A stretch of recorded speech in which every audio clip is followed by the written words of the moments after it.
हे अम्बे रानी, जो हमारी वीडियो देख रहे हैं उनके घर में सदैव अपना स्थान बनाए रखना, उनकी झोली खुशियों से भर देना। जय माता दी। दोस्तों, 2024 में इस बार माँ दुर्गा 9 अप्रैल दिन मंगलवार को दिव्य और दुर्लभ संयोग में पृथ्वी पर आएंगी। अद्भुत संयोग में आई इस नवरात्रि में माता रानी का पूजन करने से जीवन सुखमय हो जाता है। भक्ति का भरपूर लाभ भक्तजनों को मिलता है, दिल में सुकून मिलता है। माता वैष्णो भरपूर आशीर्वाद देती है। दोस्तों, इस बार नवरात्रि पूरे 9 दिनों तक चलेगी, यानी 9 दिनों तक नवरात्रि का पर्व मनाया जाएगा। ना एक भी दिन कम, ना एक भी दिन ज्यादा, पूरे 9 दिनों तक चलेगी। माता वैष्णो की पूजा मां शेरावाली की विशेष रूप से पूजा आराधना की जाएगी।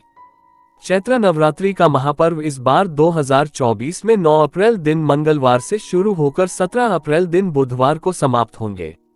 दोस्तों, चलिए अब जानते हैं नवरात्रि में कौन कौन सी सब्जी नहीं खाना चाहिए और कौन कौन सी सब्जी खाना चाहिए और कौन सा फल खाने से व्रत टूट जाता है। आइए जानते हैं नवरात्रि में क्या खाएं और क्या नहीं खाएं और क्या पीना चाहिए और कौन सा फल खाना विशेष और शुभकारी माना गया है। आज हम आपको विस्तार से बताएंगे, लेकिन आगे बढ़ने से पहले कमेंट बॉक्स में अपनी राशि जरूर डाल दीजिएगा। यदि हमारे पास आपकी राशि के अनुसार कोई उपाय होगा तो वह आकर हम आपके कमेंट के रिप्लाई में बता देंगे, ताकि आपको राशि के अनुसार फल प्राप्त हो। राशि के अनुसार किया गया कार्य बहुत ही शुभ माना जाता है। मैया वैष्णव रानी बहुत प्रसन्न होती है। कमेंट में लिखे, माता रानी आपका स्वागत है हमारे घर में, जय माता रानी। एक लाइक जरूर करें। वैष्णो रानी के लिए एक लायक तो बनता है। दोस्तों, शास्त्रों के अनुसार बताए गए व्रत चाहे किसी भी प्रकार के क्यों ना हो, उनसे जुड़े नियमों का पालन करना अति आवश्यक माना जाता है, क्योंकि जो मन के मुताबिक किया जाए वह संघर्ष नहीं कहलाता। कहा जाता है कि मनोकामना को पूर्ण करने के लिए थोड़ा सा संघर्ष यानी कि तपस्या तो करनी ही पड़ती है। इसीलिए ऐसी मान्यता है कि व्रत को पूर्ण विधि विधान से किया जाना चाहिए, तब आपको व्रत का पूर्ण लाभ फल प्राप्त होता है। अति उत्तम और शीघ्र दीर्घायु वरदान प्राप्त होता है। आपकी सभी मनोकामनाएं शीघ्र मैया रानी पूर्ण करती हैं। ऐसे व्यक्ति को मरने के बाद माता रानी के चरणों में स्थान मिलता है। वह सदैव मां की सेवा करता है। ऐसा भक्त स्वर्ग लोक में जाता है।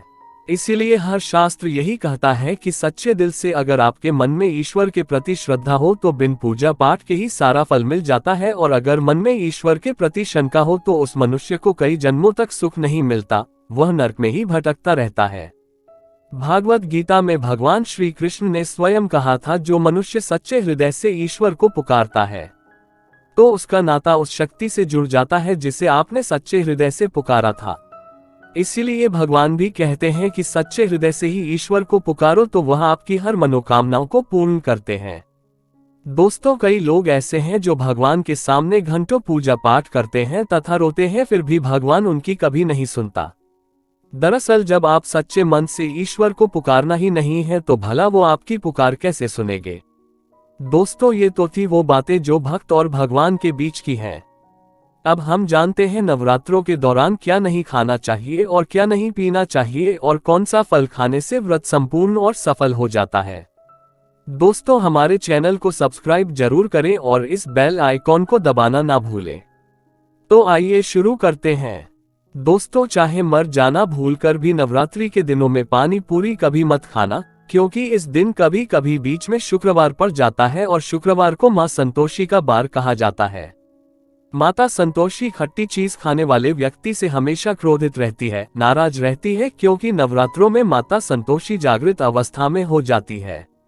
माता संतोषी की शक्ति नवरात्रों में कई करोड़ गुना बढ़ जाती है। नवरात्रों में जब शुक्रवार पड़ जाए तो इमली नहीं खाना चाहिए। माता संतोषी रुष्ट हो सकती है, आपको दंड दे सकती है। नींबू नहीं खाना चाहिए।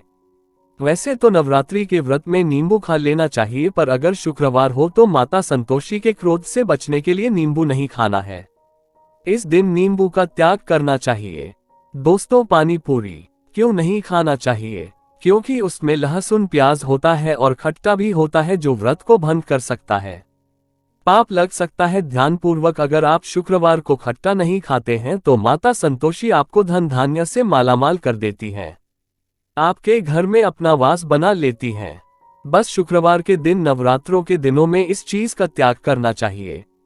पालन करना चाहिए। नवरात्रों में लहसुन, प्याज और खट्टा, फिर चाहे आपने व्रत भी नहीं रखा है फिर भी आपको शुक्रवार के दिन या अन्य दिनों में लहसुन प्याज नहीं खाना चाहिए। लेकिन हाँ, पानी पूरी आप खा सकते हैं, वो भी जब नवरात्रि समाप्त हो जाए।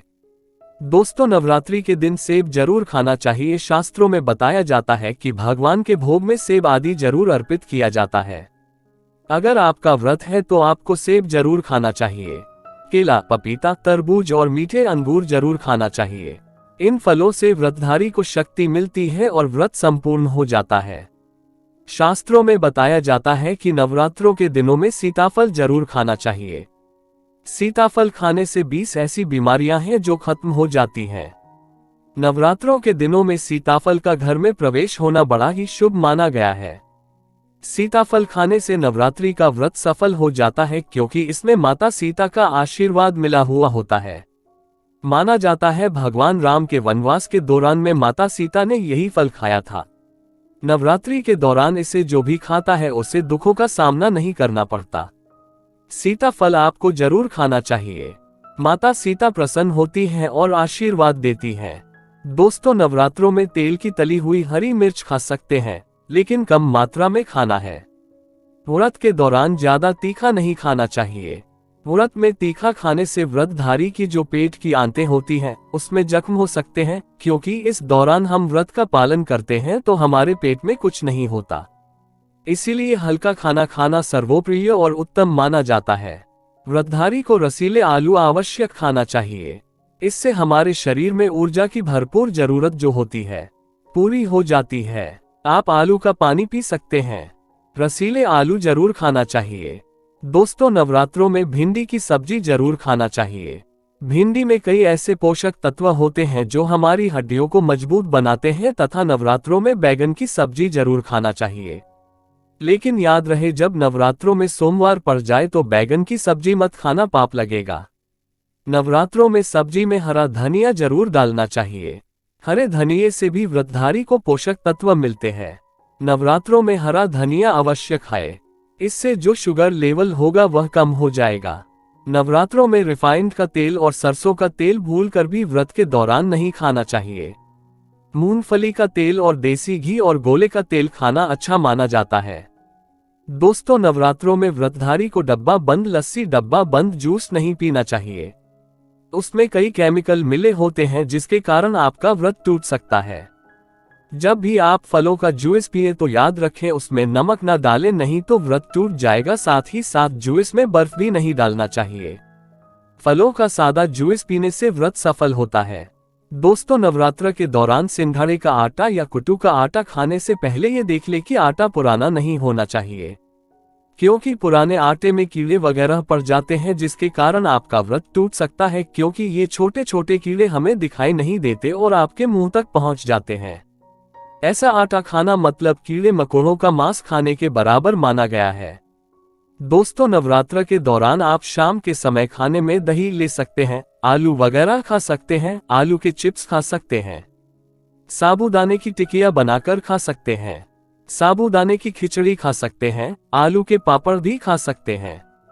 कई सब्जियां तो ऐसी हैं जो नवरात्रि के दौरान भोजन में शामिल कर सकते हैं। इससे आपको एनर्जी मिलेंगे और व्रत सफल हो जाएगा। नवरात्रि के दौरान आप दूध पी सकते हैं जो आपको ताकत देगा। चाय वगैरह भी पी सकते हैं, लेकिन याद रहे उसमें नमक ना डालें। नमक डालने से व्रत भी टूट जाएगा और हड्डियां भी गल जाती है। एक बात का ध्यान रहे, व्रतधारी को पेट भर खाना यानी गले तक भोजन नहीं करना चाहिए, नहीं तो व्रत रखने का कोई भी फायदा नहीं होगा। थोड़ा थोड़ा खा सकते हैं। दोस्तों, नवरात्रि के 9 दिन आदि शक्ति मां दुर्गा को समर्पित होते हैं। नवरात्रि के 9 दिन माता रानी के 9 अलग अलग स्वरूपों का पूजन किया जाता है। नवरात्रि के 9 दिनों तक माता रानी को अलग अलग स्वरूप के हिसाब से अलग अलग पुष्प, अलग अलग भोग अर्पित किए जाते हैं। लेकिन क्या आप जानते हैं, कुछ ऐसी वस्तुएं हैं जिन्हें नवरात्रि के दौरान भूलकर भी माता रानी को अर्पित नहीं करना चाहिए। अगर इन वस्तुओं को आप गलती से भी माता रानी को अर्पित कर देते हैं तो आपको व्रत और पूजन का पूर्ण लाभ नहीं होगा। इसीलिए माता रानी की कृपा प्राप्त करने के लिए आपको ये जानना अति आवश्यक है कि वो कौन सी ऐसी वस्तुएं हैं जो माता रानी के पूजन में भूलकर भी इस्तेमाल नहीं करना चाहिए। तो आइए मां का जयकारा लगाते हुए वीडियो को शुरू करते हैं। दोस्तों, नंबर 1, नवरात्रि के दौरान शादीशुदा महिलाओं को सफेद कपड़े पहनकर पूजा पाठ नहीं करना चाहिए। साथ ही साथ काले कपड़े भी नहीं पहनना चाहिए। इससे पूजा, व्रत आदि खंडित हो जाती है। माता की चौकी जब आप लगाएं तो उसके नीचे कागज नहीं लगाना चाहिए। माता की चौकी हमेशा लाल कपड़ा बिछा कर ही बनाना चाहिए। हमेशा याद रहे, नवरात्रों के इन 9 दिनों तक व्रतधारी को अपना आसन मां की चौकी के आगे ही लगाना चाहिए और वहीं पर आपको सोना चाहिए। मंदिर को नवरात्रों के दौरान अकेला नहीं छोड़ा जाता, बहुत ही अशुभ माना जाता है। जरा आप ही सोचिए, माता रानी 9 दिनों के लिए धरती पर आकर आपके घर में रहने के लिए आई हैं और ऐसे में आप उन्हें अकेला अगर छोड़ते हैं तो माता भी आपको छोड़कर चली जाएंगी।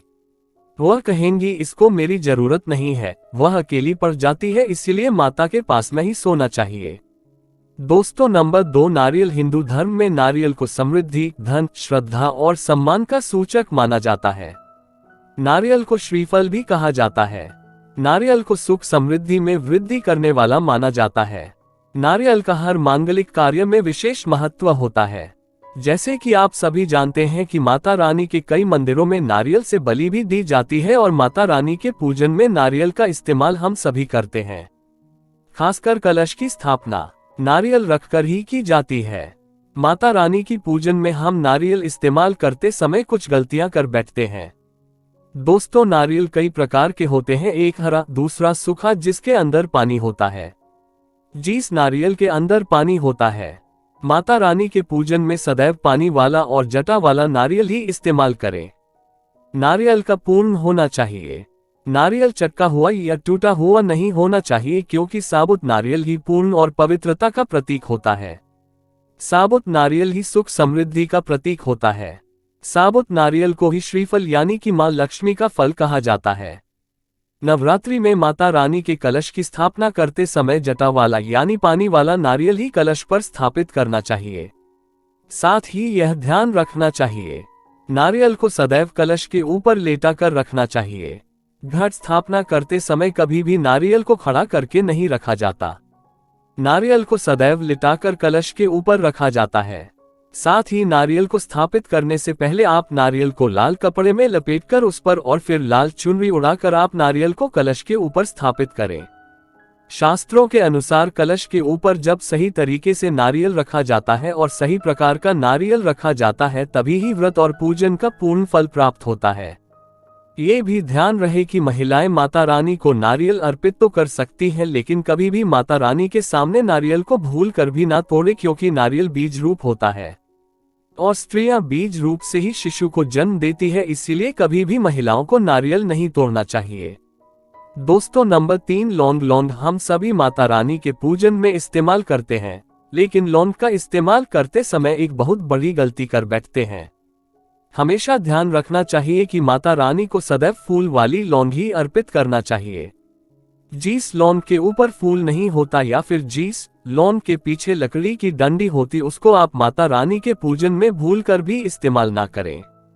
फूल वाले लौंग को ही पूर्ण माना जाता है और माता रानी की पूजन में कोई भी अपूर्ण वस्तु, कोई भी खराब वस्तु या टूटे हुए अक्षत इस्तेमाल नहीं करना चाहिए। इसीलिए सदैव माता रानी की पूजन में फूल वाली लौंग का ही इस्तेमाल करें। दोस्तों, नंबर 4, तुलसी के पत्ते अर्पित नहीं करने चाहिए। माँ दुर्गा के पूजन में तुलसी पत्र का इस्तेमाल करना वर्जित माना जाता है। तुलसी पत्र के अलावा आंवला भी माता रानी को अर्पित नहीं करना चाहिए और दुर्बा भी माता रानी को अर्पित नहीं करना चाहिए। दुर्बा भगवान श्री गणेश को अति प्रिय है। नवरात्रि में आप भगवान गणेश को दुर्बा अर्पित कर सकते हैं।